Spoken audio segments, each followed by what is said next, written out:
Hi friends, welcome to tech Telugu. Friends, బేసిక్గా run command అనేది చాలా మంది ఎక్కువగా యూజ్ చేస్తూ ఉంటారు. నేనైతే ఎక్కువగా రన్ కమాండ్ యూజ్ చేసేది నేనేమో మాక్సిమం నా విండోస్ని అయితే ఆపరేట్ చేస్తాను. ఈ రోజు నేను ఎక్కువగా యూజ్ చేసే బెస్ట్ 10 రన్ కమాండ్స్ కొన్ని చెప్తాను. మేబీ ఇందులో కొన్ని మీకు తెలిసి ఉండొచ్చు, బట్ కొన్ని తెలియకపోవచ్చు. సో వీడియో మాత్రం చివరిదాకా చూడండి ఫ్రెండ్స్. మేబీ ప్రతి ఒక్కరికి సిస్టమ్ యూజ్ చేసిన ప్రతి ఒక్కరికి యూజ్ అవ్వచ్చు. సో వీడియో చివరిదాకా చూడండి, నచ్చితే లైక్ చేయండి, షేర్ చేయండి, సబ్స్క్రైబ్ చేయడం మాత్రం మర్చిపోకండి. ఇంక లేట్ చేయకుండా వీడియోలోకి వెళ్ళిపోతాం.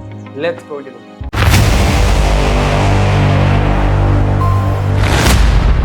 ఫ్రెండ్స్, రన్ కమాండ్ యూజ్ చేయడం చాలా మందికి తెలిసే ఉంటుంది. మనకి విండోస్ ప్లస్ ఆర్ మీద క్లిక్ చేసినా కూడా మనకేమో రన్ కమాండ్ ఓపెన్ అవుతుంది. లేదంటే విండోస్లోకి వెళ్ళేసి మనకేమో రన్ అని టైప్ చేసినా కూడా మనకి రన్ కమాండ్ అనేది ఓపెన్ అవుతుంది. ఇందులో నేను చెప్పబోయే ఫస్ట్ రన్ కమాండ్ వచ్చేసరికి powercfg.cpl అనమాట. బేసిక్గా ఈ కమాండ్ కానీ మనం ఎంటర్ చేసినట్టయితే మనకి పవర్ ఆప్షన్స్ వస్తాయి. పవర్ ఆప్షన్స్ అంటే చాలా మందికి తెలిసే ఉంటుంది. మనకి పవర్ బటన్ ఏం చేయాలి, ఒకవేళ ల్యాప్టాప్ యూజ్ చేస్తే లిడ్ క్లోజ్ చేస్తే మనకి ఏం అవ్వాలి, హైబర్నెట్ అవ్వాలా, లేకపోతే స్లీప్ అవ్వాలా, అసలు ఏమీ జరగకూడదా, షట్ డౌన్ అవ్వాలా, ఇట్లాంటి ఆప్షన్స్ అన్ని మనకి పవర్ ఆప్షన్స్ లో ఉంటాయి. చాలా మందికి యూజ్ అయ్యే ఆప్షన్ అనమాట. సో ఇన్ కేస్ ఈ ఆప్షన్ ని మనం యూజ్ చేయాలంటే మన కంట్రోల్ ప్యానల్ లోకి వెళ్ళి హార్డ్వేర్ అండ్ సౌండ్స్ లోకి వెళ్ళి పవర్ ఆప్షన్స్ లోకి వెళ్ళే కన్నా డైరెక్ట్ గా రన్ కమాండ్ లోకి వెళ్ళేసి మనకి powercfg.cpl అనేసి రన్ కమాండ్ రన్ చేస్తే చాలా మనకి ఈజీగా వెళ్ళిపోతుంది. సో ఇది మేబీ చాలా మనకి యూజ్ అవ్వచ్చు. అండ్ సెకండ్ రన్ కమాండ్ వచ్చేసరికి చాలా చాలా చాలా రేర్ గా యూజ్ చేసే కమాండ్, ఇది చాలా తక్కువ మందికి తెలుసు. అదే పిఎస్ఆర్ అనమాట. మనం రన్ కమాండ్ లోకి వెళ్ళి పిఎస్ఆర్ అని టైప్ చేసి ఎంటర్ చేయగానే మనకి ఇట్లాంటి చిన్న విండో అన్నది ఓపెన్ అవుతుంది.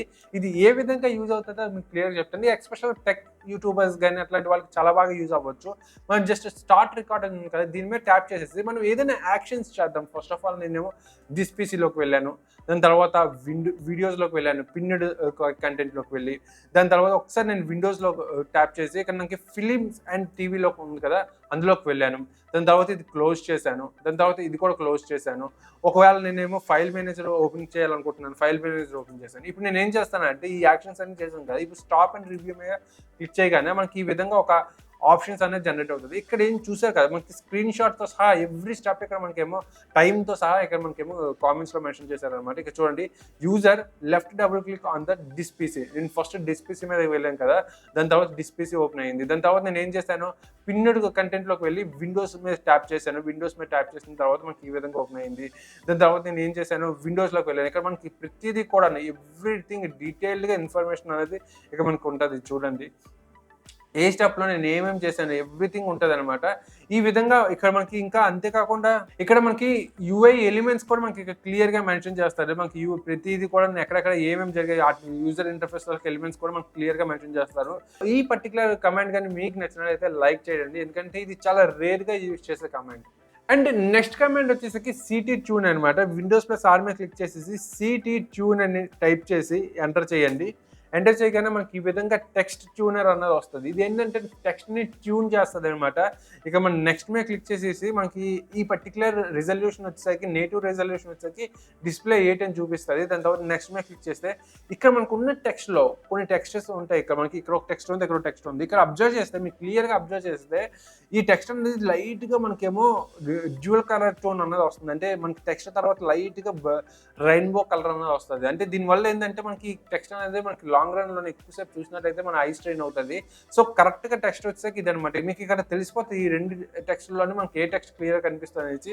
ఒకవేళ ఇది కనిపిస్తే ఇది, ఒకవేళ ఇది కనిపిస్తే ఇది మనం సెలెక్ట్ చేసుకొని నెక్స్ట్ మీద క్లిక్ చేయాలి. ఇలాగ మనకి 5-6 స్టెప్స్ ఉంటాయి అనమాట. ఈ స్టెప్స్ అన్నింటినీ మనమేమో కరెక్ట్గా మనకి తెలిసిన విధంగా, అంటే మనకి ఏది ఎగ్జాక్ట్గా కనిపిస్తుందో, క్లియర్గా కనిపిస్తుందో ఇది గుర్తుపెట్టుకోవాలి, దాన్ని మాత్రమే సెలెక్ట్ చేసుకోవాలి. ఇక్కడ మనకి డిఫరెంట్ టెక్స్ట్లు డిఫరెంట్ బ్లాక్స్ ఉన్నాయి కదా, ఈ డిఫరెంట్ బ్లాక్స్ డిఫరెంట్ బోల్డ్లోని డిఫరెంట్ బోల్డ్ సెట్టింగ్స్లో ఉంటాయి అనమాట. డిఫరెంట్ టైప్స్లో ఉంటాయి. మీకు క్లియర్గా అబ్జర్వ్ చేసి నెక్స్ట్ మీద క్లిక్ చేసి ఫినిష్ మీద క్లిక్ చేస్తే మనకి ఫాంట్స్ అన్నీ కూడా మనకు కనిపించే ప్రతి ఫాంట్స్ కూడా మనకి ట్యూన్ చేసేసుకొని ఆ విధంగా మనం ఏ విధంగా ట్యూనర్ యాక్సెప్ట్ చేస్తామో ఆ విధంగా ఇదేమో జనరేట్ చేస్తుంది. ఇది ఎక్కువగా మనకి ఏంటంటే డ్యూయల్ రిజల్యూషన్ ఉన్న మానిటర్స్ ఉంటాయి చూడండి. ఒక రిజల్యూషన్ ఏమో ఒక మానిటర్, మరొక రిజల్యూషన్ మరొక మానిటర్. మాక్సిమం రెండు ఒకే మానిటర్స్, ఒకే టైప్ ఆఫ్ మానిటర్స్ యూజ్ చేస్తారు. కానీ కొంతమంది డ్యూయల్ ట్యూన్ మానిటర్స్ యూజ్ చేస్తారు. అట్లాంటి వాళ్ళకి అయితే ఇది చాలా బాగా యూజ్ అవుతుంది. అండ్ ఈ కమెంట్స్ లో ఫోర్త్ కమెంట్ వచ్చేసరికి కంప్యూటర్ డిఫాల్ట్స్ అనమాట. కంప్యూటర్ డిఫాల్ట్స్ అని టైప్ చేసి ఎంటర్ చేయండి. ఇది ఏంటంటే బేసిక్ గా మనకి ఇది షార్ట్ కట్ అనమాట. మనకి సెట్టింగ్స్ లోకి వెళ్ళి యాప్స్ లోకి వెళ్ళి డిఫాల్ట్ యాప్స్ లోకి వెళ్ళే కన్నా మనం రన్ కమాండ్ లోకి వెళ్ళేసి డైరెక్ట్ కంప్యూటర్ డిఫాల్ట్స్ అని టైప్ చేసి ఎంటర్ చేయగానే మనకి డిఫాల్ట్ యాప్స్ వస్తాయి అనమాట. అంటే అంటే మనకి డిఫాల్ట్గా ఏమేమి యాప్స్, ఫర్ ఎగ్జాంపుల్ నేను ఇక్కడ మోజిల్లా ఫైర్ ఫాక్స్ డిఫాల్ట్గా పెట్టుకోవాలంటే డిఫాల్ట్గా పెట్టుకోవచ్చు, క్రోమ్ డిఫాల్ట్గా కావాలంటే డిఫాల్ట్గా పెట్టుకోవచ్చు. ఈ విధంగా కొన్ని యాప్స్ ఉంటాయి కదా, ఈ డిఫాల్ట్గా సెర్చ్ చేసుకోవడానికి మనకేమో ఈ కమాండ్ అనేది చాలా బాగా యూజ్ అవుతుంది. అండ్ ఫిఫ్త్ కమాండ్ వచ్చేసి చాలా మందికి మాక్సిమం తెలిసే ఉంటుంది. డిస్క్ మేనేజ్మెంట్ కోసం మనం ఏమో కమాండ్ యూజ్ చేయాలి. Windows+R లోకి వెళ్ళేసి disk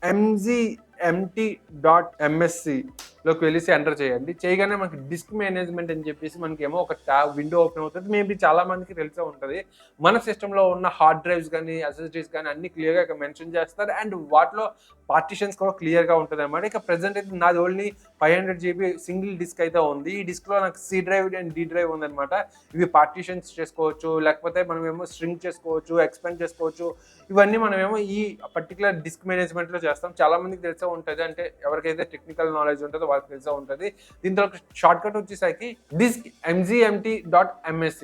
అండ్ నెక్స్ట్ కమాండ్ కూడా చాలా మంది ఎక్కువ యూజ్ చేస్తూ ఉంటారు. మనకి ఏదైతే సిస్టమ్ ఇన్ఫర్మేషన్ కావాలంటే ఈ కమాండ్ బాగా యూజ్ అవుతుంది. Windows+R లోకి వెళ్ళేసి మనకి ms info అని చెప్పేసి టైప్ చేసి 32 అని టైప్ చేసినట్టయితే మనకేమో మన సిస్టమ్ ఇన్ఫర్మేషన్ వస్తుంది అనమాట. ఇక్కడ మనకి డిఫరెంట్ ఇన్ఫర్మేషన్స్, మన సిస్టమ్ ఓఎస్ ఏంది, వర్షన్ ఏంది, తర్వాత ఓఎస్ మ్యానుఫ్యాక్చరర్ ఎవరు, తర్వాత మన సిస్టమ్ నేమ్ ఏంది, తర్వాత మన సిస్టమ్ మోడల్ ఏంది. ఇన్ కేస్ మీ సిస్టమ్ ఒకవేళ ల్యాప్టాప్ కాకుండా సిస్టమ్ అయితే మన సిస్టమ్ మోడల్ దగ్గర మనకేమో మన మదర్ బోర్డ్ తలగా మోడల్ నేమ్ ఉంటుంది. తర్వాత మనకి హార్డ్వేర్లోకి వెళ్తే ఇక్కడ డిఫరెంట్ హార్డ్వేర్ సోర్స్ ఏమేమి యూజ్ చేస్తున్నాము, ఎవ్రీథింగ్ మనకి ఇక్కడ ఉంటుంది అనమాట. ఇది ఎస్పెషల్గా ఎప్పుడైనా మన సిస్టమ్ అప్గ్రేడ్ చేసినప్పుడు కానీ, లేకపోతే ఏదైనా సిస్టంలోని ఎర్రర్స్ ఉన్నప్పుడు మన డ్రైవర్స్ డౌన్లోడ్ చేయాల్సి వచ్చినప్పుడు ఇది చాలా బాగా యూజ్ అవుతుంది ఈ కమాండ్. అండ్ నెక్స్ట్ కమాండ్ వచ్చేసరికి ఇది చాలా తక్కువ యూజ్ అవ్వచ్చు, బట్ మేబీ మీకు యూజ్ అవ్వచ్చు అని చెప్పేసి నేను ఇది అయితే పెట్టాను. ఇది వచ్చేసరికి మనకేమో చేంజ్ పీకే అనమాట.